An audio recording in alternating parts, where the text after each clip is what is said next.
ভাইয়া, হ্যাঁ ভাই। এটা ফেসবুকে একটা নিউজ দেখছি যে কোথায় যেন একটা পানির ফিল্টার মানে ফেলে দিল ঢাকা কোনো একটা রাজনৈতিক দলের। এটা তো আসলে আমি জানি না, বলেন তো, আপনি জানেন নাকি বিষয়টা? ঢাকা বিশ্ববিদ্যালয়ে ছাত্র শিবির এবং ছাত্র দলের সাংগঠনিকভাবে তারা একটা সিদ্ধান্ত নিচ্ছে যে সাধারণ যে হলগুলো আছে, সাধারণ শিক্ষার্থীদের যে হল, ওই হলগুলোয় পানির ফিল্টার দিবে।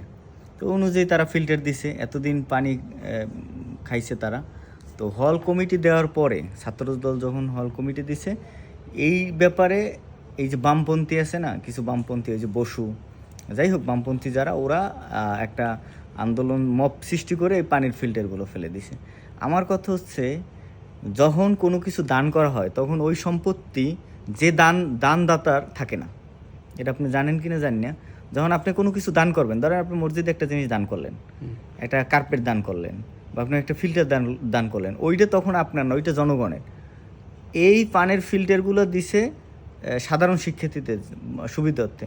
তারা পানি বিশুদ্ধ পানি খাইতে পারতো না, ফুটেই খাওয়া লাগতো, বিভিন্ন সমস্যার সম্মুখীন হইতো।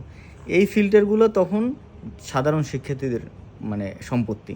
এটা কোনো জামাতের শিবিরের সম্পত্তি ছিল না, বিএমপি এবং ছাত্র দলেরও কোনো সম্পত্তি ছিল না। এইটা নষ্ট করা মানে এরা রাষ্ট্রদ্রোহী, এরা ক্রিমিনাল। এদেরকে উচিত আইনের আওতায় নিয়ে আসা। এবং এই যে বাম, এই বাম তো আজকের বাম না, এই বাম হচ্ছে শাহবাগী। এই বামরাই বিভিন্নভাবে খোলস পাল্টি এক এক জায়গায় অবস্থান নেয়। এই বামরাই কিন্তু আওয়ামী লীগের কাঁধে ভর করে আওয়ামী লীগকে একদম ধ্বংস করে দিছে। এখন আবার একটা দলের কাঁধে ভর করছে, অবশ্য আমি নাম বলতে চাই না।